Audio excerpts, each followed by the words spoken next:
Տավուշը կատարեց իր ընտրությունը։ Բարձր մասնակցությամբ առանձնացած մեր մարզում արդեն հայտնի են բոլոր արդյունքները, որոնք ցույց են տալիս քաղաքական ուժերի հարաբերակցությունը եւ որոշակի պատկերացում տալիս այն մասին, թե ինչ սպասումներով են ընտրատեղամասեր գնացել մարզի բնակիչները։ Հունիսի 7-ի հերթական խորհրդարանական ընտրություններում Տավուշն առանձնացավ մասնակցության բարձր ցուցանիշով։ Մարզում արձանագրվեց հանրապետության ամենաբարձր մասնակցություններից մեկը։ Քվեարկելու իրավունք ունեցող 101,695 ընտրողից քվեարկությանը մասնակցել է շուրջ 65,579-ը,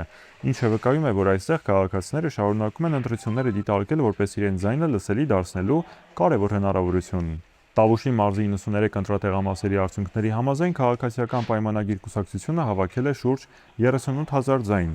Երկրորդ ամենաշատ ձայները ստացել է ուժեղ Հայաստան դաշինքը հավաքելով ավելի քան 13,000 քվե։ Երրորդ տեղում Հայաստան դաշինքն է մոտ 5,000 ձայնով։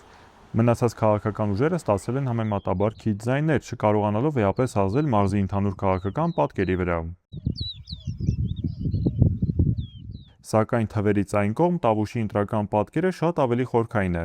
Մեր մարզում ընտրությունը հազվադեպ է պայմանավորված միայն կուսակցական համակրանքներով։